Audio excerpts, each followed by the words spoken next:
اعوذ باللہ من الشیطان الرجیم بسم اللہ الرحمن الرحیم الا بذکر اللہ تطمئن القلوب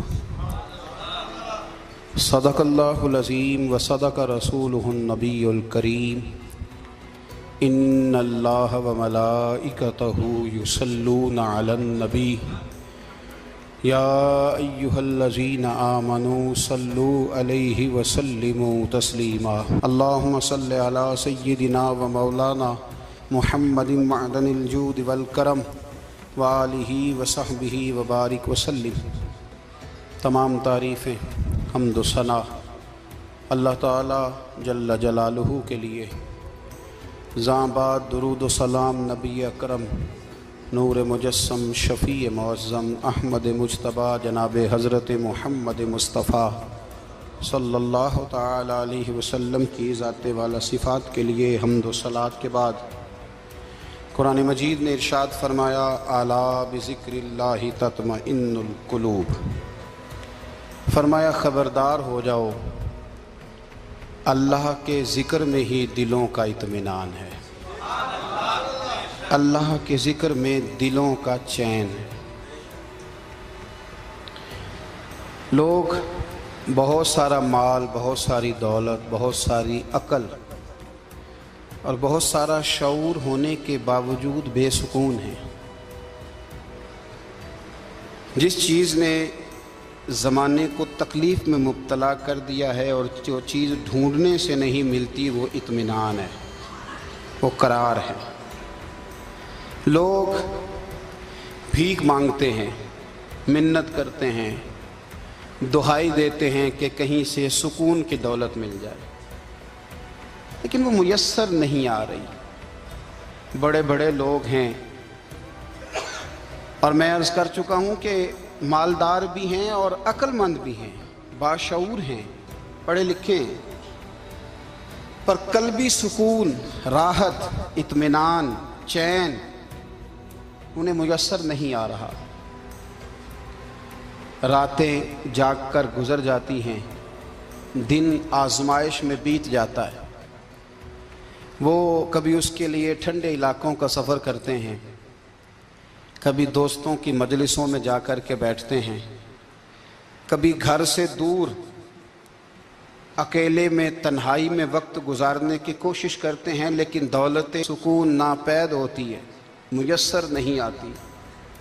عرش کا رب فرماتا ہے کیوں تو بھٹکتا پھرتا ہے، کیوں دائیں بائیں جاتا ہے، چپ کر کے مسجد آ جا اور لوگوں سے بچ کے تنہائی میں میرا ذکر کر۔ اللہ ملے گا کیا؟ فرمایا اعلیٰ بذکر اللہ تطمئن القلوب، میں تیرے بے چین دل کو چین عطا کر دوں گا۔ وہ تیرا تڑپتا اور پھڑکتا ہوا مزاج، اسے میں سکون کی دولت دوں گا۔ یہ تجھے کہیں اور نہیں ملے گا، یہ میری یاد میں ملے گا۔ یہ چین، قرار، سکون تجھے یہیں میسر آئے گا۔ اطمینان قلبی زندگی کا حسن ہے بھائی، دولت سکون اصل ہے۔ بڑے ٹھنڈے کمرے میں کچھ لوگوں کو نیند نہیں آتی، اور داتا صاحب رحمۃ اللہ علیہ آپ جائیں تو دونوں سڑکوں کے بیچ جو فٹ پاتھ ہے نا، اس پہ بھی کچھ لوگ سوئے ہوتے ہیں۔ ادھر سے بھی گاڑیاں گزرتی ہیں، ادھر سے بھی گاڑیاں گزرتی ہیں، لیکن بس نیند ہے نا، اللہ کا فضل ہے، اس نے دے دی ہے، آنے والوں کو آ گئی ہے۔ اطمینان قلبی، میرا معاشرہ بے سکون ہے، بے قرار ہے۔ مجھے کچھ لوگ کہتے ہیں جی میں آج کل بڑا بور ہو رہا ہوں، تو میں کہتا ہوں یار ہمیں تو ٹائم ہی نہیں ملا آج تک بور ہونے کا، نہیں وقت ہی نہیں اتنا میسر آیا، کون سا ٹائم نکالے جس میں بندہ بور ہو؟ وہ تو ہے کہ انسان کچھ فارغ ہو، کہیں اس کے پاس گنجائش ہو تو بور بھی ہو لے۔ کیسے بور ہو لیتے ہو؟ یہ کیا ہوتا ہے بور ہونا؟ زندگی میں اتنا وقت ہی کہاں ہے کہ انسان بور ہوتا پھرے اور یہ تصور بناتا پھرے کہ میں بڑی آزمائش میں ہوں تو میں بڑے بور ہو رہا ہوں، تو میں بڑی تکلیف میں ہوں۔ تو وقت بہت زیادہ ہے ہمارے پاس، لایانی کاموں میں ضائع بڑا ہوتا ہے، تو ہم بور ہوتے ہیں، پریشان ہوتے ہیں۔ اللہ فرماتے ہیں یہ جو میری یاد ہے نا، لیکن اس کا بھی ایک طریقہ ہے یاد کا، اس طریقے سے اگر میرے رسول کریم علیہ السلام نے فرمایا اللہ کا ذکر اس طرح کرنا کہ دیکھنے والا تمہیں دیوانہ سمجھے۔ لوگ سمجھیں کہ کوئی مجنون ہے، کوئی جنونی ہے، کوئی پاگل ہے۔ یہاں اللہ تعالیٰ معاف کرے، آپ ذکر کی مجلس چھیڑیں، آپ نعت شریف کی مجلس چھیڑیں تو بہت سارے لوگ پروفیسر بن جاتے ہیں، وہ ساری نہیں ہلاتے، ان کی زبانی حرکت میں نہیں آتی۔ حالانکہ رب کریم کا ذکر اس طرح کرو کہ دیکھنے والا تمہیں دیوانہ سمجھے، کہیں اور کھونے کی ضرورت ہی نہیں۔ میرے حبیب گویا ہمیں فرماتے ہیں تو رب کے ذکر میں اس طرح کھو جا کہ تجھے دنیا کا خیال ہی نہ رہے، تجھے پھر دنیا کی ہوش نہ رہے۔ لیکن اگر نماز میں بھی خیال غیر آئے، ذکر میں بھی توجہ کہیں اور ہو، زندگی میں وہ عجیب لمحہ تھا، وہ میرے ساتھ تھا اور میں تنہا تھا، اگر ماحول یہ ہو کہ آپ کہیں جسم کے ساتھ تو موجود ہوں، روح موجود نہ ہو، تو پھر لذت ذکر بھی میسر نہیں آتی، پھر کیف نہیں حاصل ہوتا۔ یاد رکھیں کہ اس طرح کھو کے رب کی یاد کہاں سے کیف آئے؟ الجھ ہی پڑا گئے ہیں۔ وہ مستی، وہ سرور، وہ کیف جو اللہ کے ذکر میں ہوتا تھا، جو کبھی مرشد کامل کے سامنے بیٹھ کر لوگ اللہ اللہ کرتے تھے تو لگتا یہ تھا کہ یہ یہاں ہے ہی نہیں، یہ تو کہیں اور چلے گئے ہیں، یہاں موجود ہی نہیں۔ لیکن اب وہ موج نہیں، وہ شوق نہیں، وہ درد نہیں، وہ ذیل نہیں۔ اقبال تڑپ کے کہا کرتے تھے، خیرت کی گتھیاں سلجھا چکا ہوں، یا رب مجھے صاحب جنوں کر دے، اللہ مہربانی فرما، وہ کیفیت دے، وہ سرور دے۔ زندگی میں اگر اطمینان چاہتے ہو تو کبھی کبھی سب کچھ بھول کے نا تو مست ہو جایا کرو رب کی یاد میں۔ کبھی کبھی چھوڑ دیں دنیا، چھوڑیں یار موبائل، کسی وقت کریں اس کو بند، چھوڑیں اس بات کا خیال کہ فلانے نے سلوٹ کیا ہے کہ نہیں کی، چھوڑیں۔ حضرت باجزید بستامی رحمت اللہ تعالیٰ علیہ فرماتے ہیں میں نے اعتکاف کبھی اپنی مسجد میں نہیں کیا، یہ کہ سارے ہی ہاتھ چومنے والے، سارے ہی پیار کرنے والے۔ فرماتے میں جب اعتکاف کرتا تھا تو میں بستام سے دور نکل جاتا تھا جہاں کوئی مجھے جاننے والا نہ ہو۔ اٹھ بلیا چلو تھے وسیے جتھے وس دے نہیں سارے ینے، نہ کوئی ساڈی ذات پچھانے تے نہ کوئی سانو مننے، چل ادھر چلیں۔ اٹھ بلیا چلو تھے وسیے جتھے وس دے نہیں سارے ہی انے، نہ کوئی ساڈی ذات پچھانے تے نہ کوئی سانو۔ اتنا شوق ہے سلوٹ کرانے کا، اتنا شوق ہے تعارف کرانے کا، اتنا شوق ہے اپنا بتانے کا، تو یہ چیز غلبہ کر جاتی ہے، پھر نام رہ جاتا ہے، روح نہیں رہتی، پھر وجود رہ جاتا ہے، پھر باطن کی کیفیت نہیں رہتی۔ خدا را اپنے آپ کو بے چین نہ کرو، بے قرار نہ کرو، بے سکون نہ کرو، رب کی یاد میں آ جاؤ، درود و سلام میں آ جاؤ، نعت کے حسن میں آؤ، تلاوت کی دنیا میں آؤ، سجدوں کے نور میں آؤ۔ آؤ کبھی کھول کے دل مسجد کی صفائیاں کریں، آؤ نہ کبھی کوئی بوڑھا، دادی، نانی، دادا، ان کے پاس بیٹھ کے پیر دبا کے اللہ کو راضی کرے۔ یہ کیف والی جگہ ہیں، یہ سرور والی جگہ۔ اتنی بے چین ہماری زندگی ہے، بے قرار ہے، تڑپتے ہوئے لوگ، لڑتے ہوئے لوگ، ایسے لگتا ہے ابھی ایک دوسرے کا گریبان تھام لیں گے، بے قرار، بے چین۔ کسی کو انتظار کا کہا جائے نا کہ 10-20 منٹ کسی کا انتظار کرو، تو بعض لوگ مجھے ایسے لگتا ہے جیسے ان کا کلیجہ پھٹ جائے گا، ڈاکٹر کے انتظار میں بیٹھے ہیں تو بڑے پریشان ہیں۔ کسی کو ملنے گئے ہیں کو آدھا گھنٹہ بیٹھنا پڑ گیا تو بڑی دقت میں ہیں۔ اپنے آپ کو سکون دیں۔ آپ یقین کریں بڑا مزہ آتا ہے، کبھی کسی کا انتظار کرنا پڑے تو 2-4 تسبیح درود شریف پڑھی جاتی ہے، یعنی ذوق بن جاتا ہے کہ چلو اللہ نے موقع دیا ہے، کوئی سرکار کو یاد کر لیں، تنہائی مل گئی۔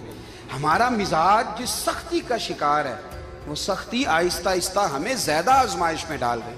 تو میرے بھائی، زندگی میں اطمینان حسن ہے، اور وہ سب سے زیادہ اللہ کی یاد میں ملتا ہے، وہ سب سے زیادہ رب کریم کے ذکر میں۔ سب سے زیادہ جو چاہتا ہے نا دل ٹھنڈا رہے، زبان میٹھی رہے، وہ مدینے والے محبوب پہ درود و سلام پڑھا کرے، وہ حضور پہ درود و سلام پڑھا کرے، زبان میٹھی رہے گی۔ میرا ذاتی تجربہ ہے کہ جو آدمی اپنے اخلاق سنوارنا چاہے وہ حضور پہ درود شریف پڑھے، جو اپنے اخلاق سنوارنا چاہے، طبیعت کو ٹھنڈا رکھنا چاہے، وہ درود شریف پڑھے، اس کا دل سکون میں آئے گا۔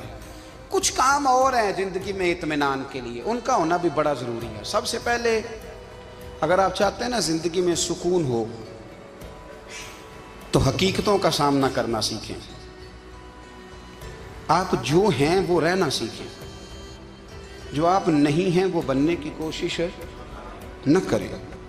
حقیقت کا سامنا کرو گے تو زندگی اطمینان میں آ جائے گی۔ ہم نے نا بہانے بنا لیے ہیں، ہیلے بنا لیے ہیں، جھوٹ کے سہارے اپنے آپ کو اونچا کر لیا ہے۔ ایک آدمی سے کہا جاتا ہے تو رشوت نہ لے، تو کہتا ہے میں غریبوں سے نہیں لیتا۔ تو میرا سوال یہ ہے کہ امیروں کا حساب لینے کی اللہ نے تیری ڈیوٹی لگائی ہے، تیرے ذمہ لگایا ہے کہ تو امیروں کا حساب کر، تمہیں کیا ضرورت پڑی ہے؟ ہم نا بہانہ کرتے ہیں، رشوت لینے والے کا الگ بہانہ ہے اور سفارش والے کا الگ بہانہ ہے۔ حقیقت کا سامنا کریں، حقیقت کا۔ جو میرے ذمہ داریاں ہیں وہ میں نے پوری کرنی، جو آپ کی ذمہ داریاں ہیں وہ آپ جان نہ چھڑائیں، حقیقت پسند بنیں۔ میرے رسول کریم، پھر پڑھیے درود شریف صلی اللہ تعالی علیہ وسلم۔ حضور صلی اللہ علیہ وسلم نے فرمایا کہ میری بیٹی سیدہ فاطمہ الزہرا رضی اللہ تعالی عنہا صرف جنتی نہیں، جنتی عورتوں کی سردار ہے۔ لیکن حضور نے یہ بھی فرمایا کہ فاطمہ یہ خیال رکھنا اگر اللہ نے حساب پوچھا تو حساب تم نے خود دینا ہے۔ حقیقت کی طرف توجہ کرائی حضور نے، وہ صرف جنتی نہیں، جنتی عورتوں کی سردار ہیں، پر حقیقت کی جانب توجہ۔ میں حقیقت یہ ہے کہ اگر مالک نے حساب پوچھا تو اس کی تیاری بھی کرنی ہے۔ دیکھیں نا، ہمیں کچھ یقین نہیں، اللہ معاف کرے کہ ہمارا حساب کیسا ہوگا، لیکن کتنے آزاد ہیں۔ یعنی بڑی دلیری سے بندے کہتے ہیں فجر نہیں پڑھتا جی، 3 پڑھتا ہوں جی، شاہ رہ جاتی ہے جی، کپڑے صاحب، بڑی دلیری سے۔ اور سیدہ فاطمہ الزہرا نے ساری رات مصلی آباد رکھا ہے، حالانکہ انہیں یقین تھا کہ رب مجھے بغیر حساب کتاب جنت دے گا۔ حقیقت کا سامنا کریں، جو حقوق آپ کے ہیں وہ آپ نے ادا کرنے ہیں، جو ذمہ داریاں ہیں وہ ذمہ داریاں ہیں۔ دیکھیں نا، حضرت موسیٰ کلیم اللہ علیہ السلام کے پاس اسرائیل روح نکالنے آئے تو حضرت موسیٰ نے تھپڑ مارا، آنکھ نکال دی، واپس گئے۔ اللہ انہوں نے تو جلال فرمایا ہے، کہا موسیٰ علیہ السلام سے کہیے بیل کی پشت پر ہاتھ رکھیں، جتنے بال ان کے دست مبارک کے نیچے آئیں گے اتنے 1000 سال ان کی عمر بڑھا دی جائے گی۔ یعنی میرے کان میں کوئی بتا دے کہ جناب 60 سال بڑھ گئی، یا آپ کے کان میں کوئی کہہ دے تو خوشی ہوتی ہے کہ نہیں؟ لیکن یہ حقیقت پسندی نہیں، اس لیے کہ 60 بھی گزر جائیں گے، 70 بھی، یہ حقیقت نہیں۔ حضرت موسیٰ کلیم، چلے میں مثال دیتا ہوں، سمجھ لے 10 بال، حالانکہ بہت زیادہ آتے ہوں گے، 10 بال اگر حضرت موسیٰ کے ہاتھ کے نیچے آئے تو 10,000 سال تو عمر بڑھ گئی نا۔ 10 یعنی 10 سال نہیں، 10 100 نہیں، 10 بہت زیادہ تھی نا۔ حضرت موسیٰ کلیم اللہ علیہ السلام سے آ کے عرض کیا گیا، حضور بیل کی پشت پر ہاتھ رکھیں، جتنے آپ کے ہاتھ کے نیچے بال آئیں گے اتنے 1000 سال عمر بڑھ جائے گی۔ تو حضرت موسیٰ نے حقیقت پسندی والی بات کی، فرمایا پھر کیا ہوگا؟ 10,000 سال کے بعد پھر کیا ہوگا؟ کہا حضور جانا تو پھر بھی ہے، فرمایا پھر ابھی چلتے ہیں۔ اگر جانا ہے نا، جانا ہے تو پھر، اگر جانا ہے تو پھر ابھی۔ اور سجنوں، اگر نماز پڑھنی ہے تو ابھی کیوں نہیں؟ اگر داڑھی رکھنی ہے تو پھر رمضان کا انتظار کیوں کریں؟ ابھی کیوں نہیں؟ اگر سچ بولنا ہے تو پھر، اگر رزق حلال کھانا ہے تو پھر انتظار کا ہے گا۔ حقیقت ہوتی ہے، بہانہ ہوتا ہے، حقیقت چھپ نہیں سکتی بناوٹ کے اصولوں سے، کیونکہ خوشبو آ نہیں سکتی کبھی کاغذ کے پھولوں سے۔ یہ بات یاد رکھیں، اگر جانا ہے تو حضرت کلیم فرمانے لگے پھر 10,000 سال کے بعد بھی جانا ہے تو آج بھی۔ ہمیں بے قراری زندگی میں اس لیے کہ ہم حقیقت پسند نہیں، ہم بہانوں میں، ہم ہواؤں میں جیتے ہیں، ہواؤں میں، خیالات میں زندگی گزارتے ہیں۔ بڑا ٹائم پڑا ہے، مثلاً کتنا میرے رسول کریم صلی اللہ تعالیٰ علیہ وآلہ وسلم نے ایک دن صحابہ سے فرمایا تمہیں حیا نہیں آتی؟ حضور کیا ہوا؟ فرمایا وہ والے مکان بناتے ہو جن میں تم رہ نہیں سکتے، وہ والا مال جمع کرتے ہو جو کھا نہیں سکتے، حیا نہیں آتی؟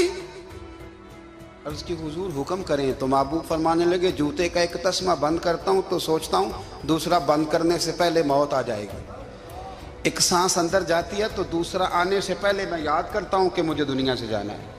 تمہیں حیا نہیں آتی؟ وہ مکان بناتے ہو جن میں رہ ہی نہیں سکتے، وہ مال جمع کرتے ہو جو کھا۔ حقیقت پسند نہیں بھائی ہم۔ بہت سارے لوگ ہیں بڑی باتیں سناتے ہیں، بڑی میں کہتا ہوں اصل میں نا زیادہ باتیں سنا کے نا بیچارہ اپنے آپ کو مطمئن کرنا چاہتا ہے، اصل بات یہ ہے کہ اندر سے نا ہلا ہوا ہے، کچھ بھی نہیں، بڑا زیادہ ہنستا ہے اور مجھے لگتا ہے کہ کوئی گہرا زخم چھپا رہا ہے۔ اس لیے ملمہ سازی، حقیقت پسند بنو، حقیقت پسند۔ یاد رکھنا، من ترک صلاۃ متعمدا فقد کفر، میرے رسول نے حقیقت بیان کی، فرمایا جس نے ایک نماز بھی جان بوجھ کے چھوڑی اس نے رب کے رب ہونے کا انکار کیا، اس نے کفران نعمت کیا۔ یہ حقیقت ہے، کوئی کلیریفیکیشن نہیں، کوئی وضاحت نہیں۔ جو نماز نہیں پڑھتا، جھوٹ بولتا ہے، غلط بیانی کرتا ہے، جو شخص رزق حرام کما کے کہتا ہے کہ اس کے بغیر گزارا نہیں چلتا، وہ جھوٹ بولتا ہے۔ اس لیے کہ رب فرماتا ہے جب تجھے پیدا کیا ہے تو تیرا رزق میرے ذمہ ہے۔ اللہ فرماتا ہے کہ لا یکلف اللہ نفسا الا وسعہا، میں کسی پر وہ بوجھ نہیں ڈالتا جو اٹھا نہ سکے۔ نماز فرض کیا، اس کا مطلب ہے ہم پڑھنے کے قابل ہیں، اس نے ہمارے ذمہ داریاں لگائی ہیں، تو مطلب یہ ہے کہ ہم ذمہ داریاں ادا کرنے کے قابل ہیں، ورنہ وہ کہتا ہے میں وہ بوجھ ڈالتا ہی نہیں جو تجھ سے اٹھایا نہ جائے۔ اگر چاہتے ہو کہ زندگی میں اطمینان ملے تو خدا را حقیقت پسندوں والی زندگی گزارو۔ یہ فضاؤں میں زندہ رہنا، ہواؤں میں، اللہ بڑا معاف کرنے والا ہے، اللہ بڑا کریم ہے، معاف کر دے گا، تو بھئی یہ بات صحابہ کو بھی پتا تھی، یہ اہل بیت کو بھی خبر تھی، تو وہ تو ایک ایک بات کا لحاظ کرتے تھے۔ یہ غوث اعظم کو بھی پتا تھی، یہ ان کے والد کو بھی پتا تھی، جنہوں نے کسی کا ایک سیب کھا لیا تھا تو 12 سال اس کے گھر میں نوکری کرتے رہے، انہیں نہیں پتا تھا اللہ بڑا کریم ہے، معاف کر دے گا، ایک سیب ہی ہے نا۔ تو حقیقت پسندی آپ کو سکون دے گی، اور اگر آپ نے اپنے آپ کو غیر مطمئن کیا ہوا ہے، بات کچھ اور ہے، اور آپ نے اپنے آپ کو ڈال کسی اور طرف لیا ہے، تو پھر آپ کو سکون مل سکتا؟ سکون حقیقت پسندی میں، اصل میں سکون ہوتا ہے، اداکاری میں سکون نہیں ہوتا۔ تیسری بات سنیں، اگر آپ چاہتے ہیں زندگی میں مطمئن رہیں تو دنیا داروں سے امیدیں توڑ دیں، اللہ اور اس کے رسول سے امید وابستہ کریں، اولیاء اللہ سے امیدیں وابستہ کریں، صحابہ اور اہل بیت سے امیدیں، اللہ اور اللہ والوں سے امیدیں، دنیا داروں سے امیدیں۔ آپ کو پتہ ہے دنیا دار کی تباہی کب ہوتی ہے؟ جب انہیں خوشامدی مل جاتی ہے۔ چودھری کا بیڑا اس وقت غرق ہوتا ہے جب اسے چودھری کہنے والے زیادہ ہو جاتے ہیں۔ سیٹھ صاحب اور نواب صاحب بیچارے تباہ تب ہوتے ہیں بھولے پن میں، جب ان کے دائیں بائیں ریلا ہوتا ہے سیٹھ صاحب کہنے کا، لوگ انہیں کھانا چاہتے ہیں، پیار ان کا نہیں ہوتا، ان کی جیب کا ہوتا ہے، محبت ان سے نہیں ہوتی، ان کی کرسی سے ہوتی ہے، ضروریات کا پیار ہوتا ہے، تباہ کر دیا جاتا ہے۔ ہماری ساری توقعات دنیا داروں سے وابستہ ہو گئی ہیں، ناراض نہ ہونا۔ پیروں نے، مولویوں نے، درویشوں نے، انہوں نے بھی سیٹھ رکھے ہوئے جلسوں کی صدارت کرانے کے لیے، یعنی مذہبی جلسہ ہے، اس میں بہت زبردست پڑھے لکھے صاحب تقویٰ عالم کا خطاب ہے، اور کی صدارت وہ بندہ کر رہا ہے جس نے عشاء کی نماز بھی نہیں پڑھی، وہ بندہ صدارت کر رہا ہے۔ کیوں؟ اس لیے کہ اس نے ₹1,00,000 دیا محفل میں۔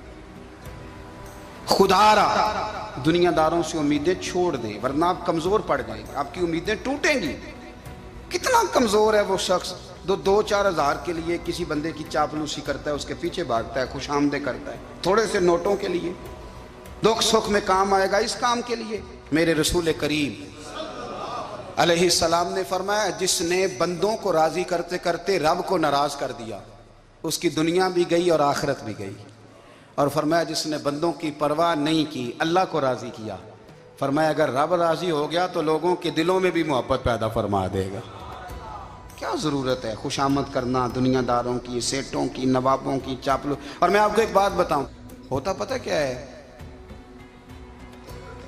یہ جو حب جا اور حب با ہوتی ہے نا، اس سے پیٹ نہیں بھرتا۔ آپ کو اگر خوشامد کرنی ہے تو پھر آپ کو ساری زندگی کرنی ہے۔ پھر ان کو بھی پتہ ہوتا ہے کہ تعلق کس بنیاد پر ہے، اس میں کبھی بھی خلوص پیدا نہیں ہوتا۔ آپ بے چین رہتے ہیں، بے قرار رہتے ہیں، آپ کو تکلیف رہتی ہے ہمیشہ۔ کبھی بھی دنیا داروں سے امیدیں وابستہ نہ کریں۔ ایک بات سنیں بڑی شاندار، امام غزالی نے لکھی ہے۔ امام غزالی فرماتے ہیں کہ ہارون رشید نا حج کر کے واپس آیا بغداد میں، تو کونے میں حضرت بہلول دانا بیٹھے تھے، رش بہت تھا، مجمع بڑا تھا، حضرت بہلول دنا بھی سڑک کے کنارے بیٹھے تھے تو سپاہی کہنے لگے یہاں سے اٹھ جاؤ، فرمانے لگے ہارون رشید کی زمین نہیں، زمین میرے رب کی ہے، میں کیوں اٹھوں؟ وہ قریب سے گزرا تو سلام لی، تو آپ نے اس کا پروٹوکول دیکھا تو فرمانے لگے ہارون رشید تجھ سے تگڑے تگڑے موٹے موٹے پروٹوکول میں نے لوگوں کے دیکھے ہیں، اور یہ جو تیرے دائیں بائیں آج تیرے نعرے لگا رہے ہیں یہ پہلے ان لوگوں کے نعرے لگایا کرتے تھے، اور تھوڑا وقت گزرنے دے، جو تیرے بعد آئے گا نا یہ سارے پھر ان کے نعرے بھی لگائیں گے۔ تو جھوٹ کی دنیا میں زندہ ہے، ان سے تو نے امیدیں وابستہ کی ہیں، یہ کل اس کے نعرے لگائیں گے۔ اس کے دل پہ بڑا اثر ہوا، گھوڑے سے اتر آیا، آگے کہنے لگا حضور آپ نے مجھے بڑی اچھی نصیحت کی ہے، میرا دل بڑا ٹھنڈا ہوا ہے، میں نے سنا ہے آپ مقروض ہیں، کچھ لوگوں کا قرض، تو مجھے کوئی حکم ہی کر دیں۔ آپ ہنسنے لگے، فرمانے لگے یار تو بڑا ہی بیوقوف ہے، بڑا ہی بیوقوف ہے تو، میں تجھے نصیحت کر رہا ہوں تو مجھے الجھا رہا ہے، حضور کوئی حکم کر دیں۔ کیا خوبصورت انداز ہے رب کریم کے بندوں کا۔ حضرت بہلول دانا فرمانے لگے تیرا رب کون ہے؟ کہا اللہ، تو فرمایا میرا کون ہے؟ کہا اللہ۔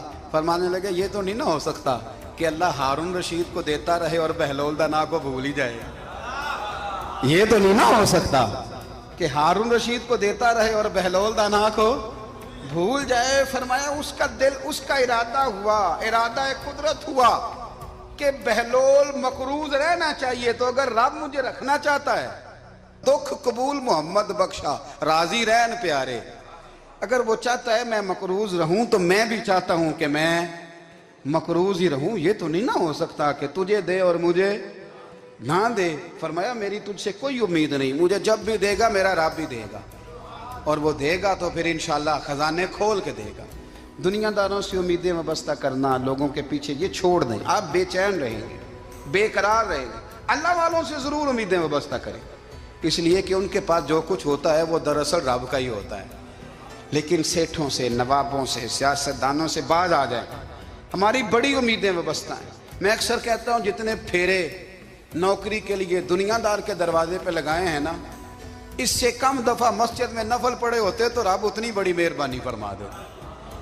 تیسری بات یہ یاد رکھیں، اگر سکون لینا چاہتے ہیں نا، اگر سکون لینا چاہتے ہو نا تو لوگوں کو ڈسکس کرنا بند کر دو۔ کس کو اللہ نے کتنے پیسے دیے ہیں وہ جانے اور اللہ جانے، کس کو اللہ نے کتنی گاڑیاں دی ہیں وہ جانے، اور لوگوں کو ڈسکس کرنا جی۔ یعنی میں ایک جگہ بیٹھا تھا تو ایک صاحب گاڑی والا گزرا، گاڑی میں بیٹھ کے، اس کا پڑوسی تھا، کہندے تھا منہ ہے کار والا، میں کہ وہ تے ہے تاں ہی بیٹھا ہے، تے ہن میں کہ سمجھانا سی نا انہوں، میں کہ توں تے میں حساب لائیے بھی ساڈے کول کوئی نہیں، وہ تے ہے، لیکن نا اللہ نے اسے دی ہے نا، تو اللہ نے چاہا نا وہ کار میں بیٹھے، تو جس نے پھٹے پہ بیٹھ کے یہ تبصرہ کیا کہ منہ ہے کار والا، میں کہ ابھی وہ تے ہے تاں کار رہے تھے۔ اب مجھے اور تجھے اندازہ لگانا چاہیے کہ ہم کیا یہ بحث ہے، یعنی اللہ کو چاہیے تھا معاذ اللہ کے پہلے تم سے پوچھتا کہ اسے کار دینی ہے کہ نہیں، کیا مطلب فضول بحث ہے۔ وہ چیز ہمیں اتنا تنگ کرتی ہے، اتنی تکلیف دیتی ہے کہ آپ یقین کریں سارا دن اسی کو ڈسکس کرتے ہیں، سارا دن۔ اس کے پاس گاڑی ہے، اس کے پاس کار ہے، فلانے کا پیسہ 1 نمبر ہے، فلانے کا 2 نمبر ہے، فلانے کا 6 نمبر ہے، اصل بات کے اندر حسد ہے، اس کو نکالو۔ ایک بات کہنے لگا ہوں، اسے یاد رکھنا، میرے اعلیٰ حضرت رحمۃ اللہ علیہ فرمایا کرتے، حسد کرنے والا بندوں پر اعتراض نہیں کرتا، اللہ پر اعتراض کرتا ہے۔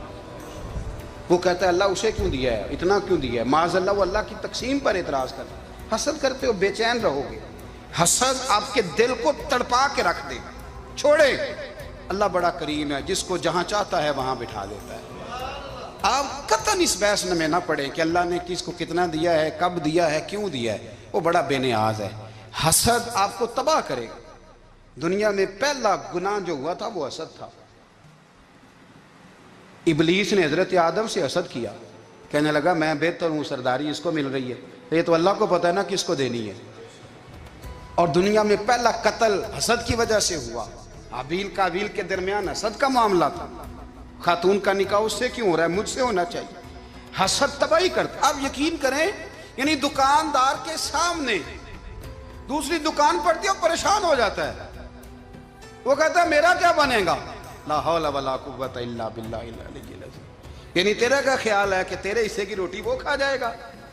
اتنا چھوٹا دل، یعنی تیرا موقف یہ ہے کہ تیرے حصے کا نصیب اس تک چلا جائے گا، یہ تیری خواہش ہے؟ ایک دوسرے کی کمزوریاں بیان کرنا، اس کا تو مال ہی ناقص ہے جی، اس کے تو پاس ہی کچھ نہیں، یہ تو کمزور لوگوں کا طریقہ ہے۔ میرے رسول کریم علیہ السلام گزر رہے تھے، پت جھڑ کا موسم تھا، خزاں کا موسم تھا، درختوں کے پتے جھڑ رہے تھے، صحابہ کو ساتھ لے کے حضور گزرے اور ایک درخت کی ٹہنی کو پکڑ کے حضور نے ہلایا۔ صحابہ فرماتے ہیں کہ چھم چھم اس کے پتے گرے، زمین پر ڈھیر لگ گیا۔ حضور نے فرمایا دیکھا تم نے کیا ہوا؟ حضور ہاں۔ فرمایا کتنی تیزی سے پتے جھڑے ہیں، صرف تنا رہ گیا ہے اور خالی ٹہنیاں رہ گئی ہیں، کوئی حسن بچا ہے؟ حضور نہیں۔ تو نبی کریم فرمانے لگے جو حسد کرتا ہے نا، اس کی نیکیاں بھی اسی طرح جھڑ جاتی ہیں،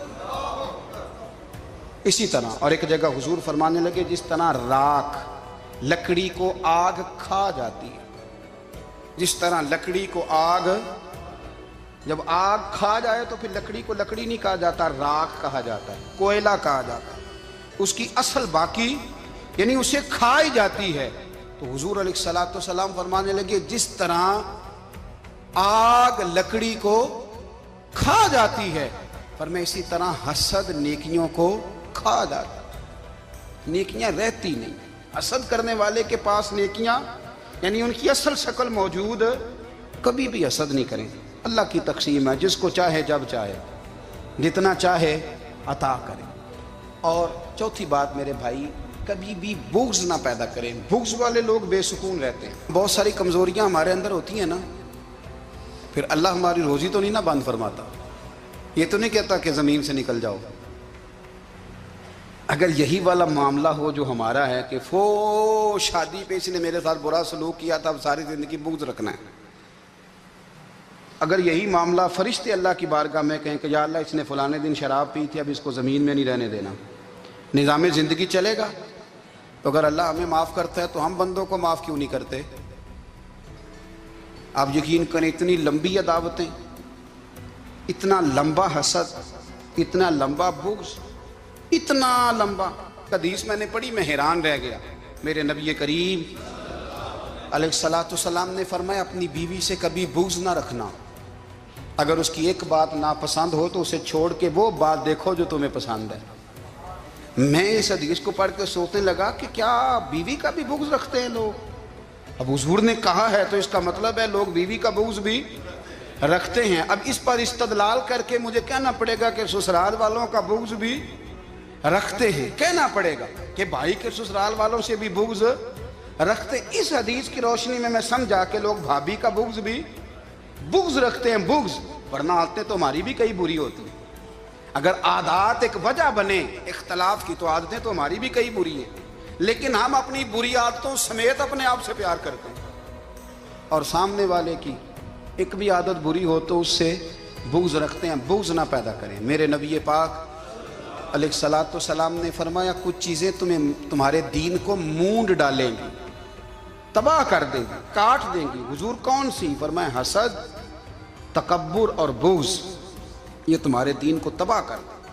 ہم بے چین اس لیے ہیں کہ ہم نے بہت سارے لوگوں کا بغض پالا ہوا ہے، اور ہر فیلڈ میں سیاستدان نے سیاستدان کا، ذاتیات پر اتر کے بات کرتے ہیں، معزز ترین لوگ، تاجر نے تاجر کا، اللہ ماشاءاللہ بعض جگہ پہ اہل علم بھی ایک دوسرے سے عداوت رکھتے ہیں۔ خدا را دل رب کریم کے آنے کا ٹھکانہ ہے، یہ صاف ہوگا تو اس میں رب رسول کے جلوے ہوں گے، اگر اس میں عداوت ہو، اس میں بغض ہو، اس میں کینہ ہو، نفاق ہو۔ سنیں میرے رسول کریم حضرت ابوبکر صدیق رضی اللہ تعالیٰ عنہ کہتے ہیں میں رو ہی پڑا۔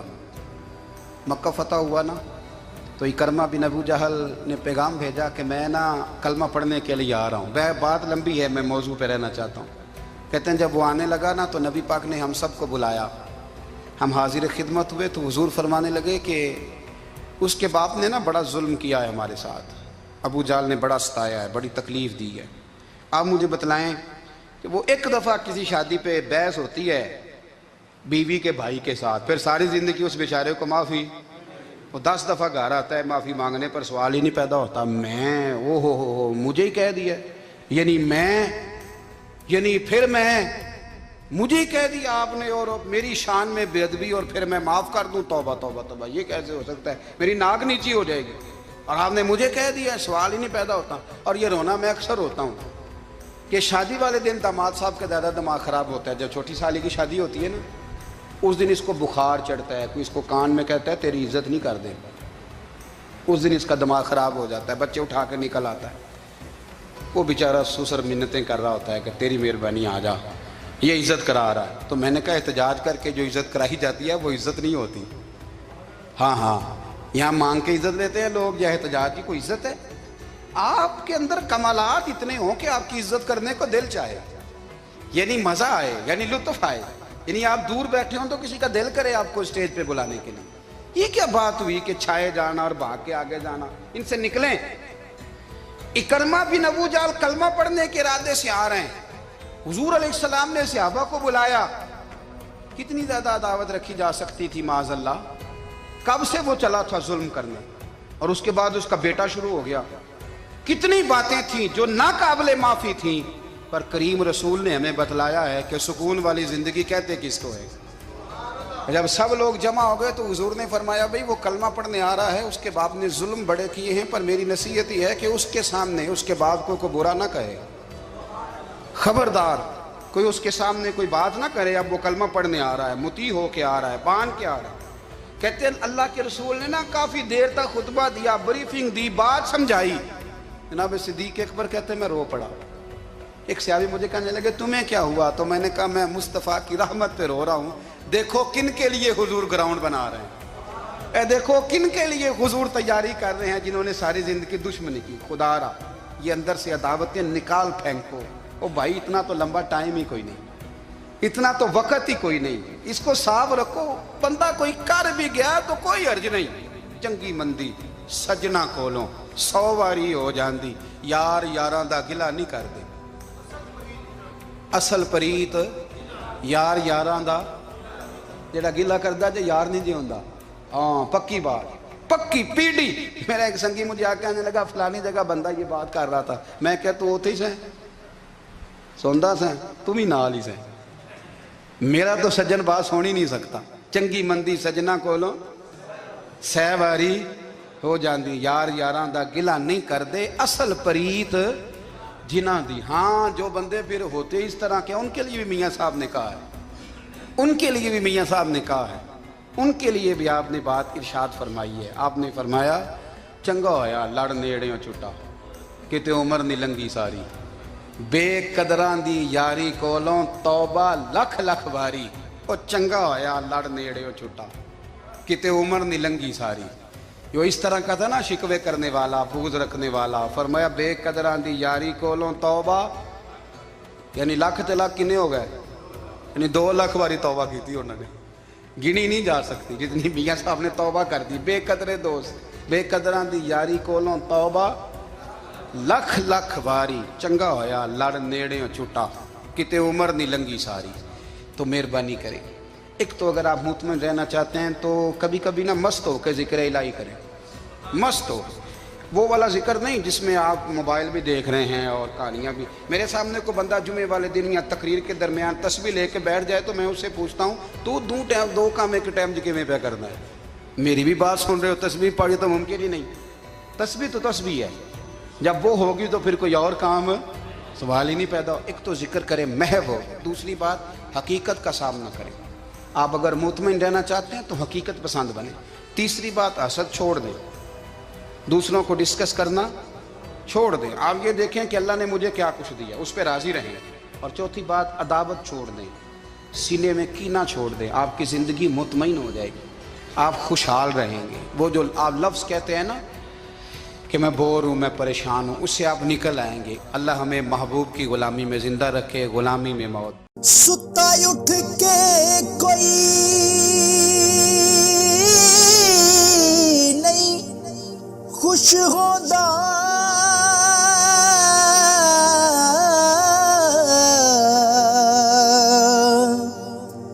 بڑے ستے جگا کے ਮੈਂ ਵੇਖਿਆ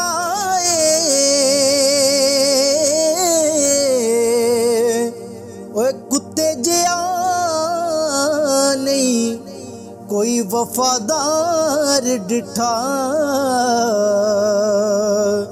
ਤੇ ਟੁੱਕਰ ਸੁੱਕਾ ਵੀ ਪਾ ਕੇ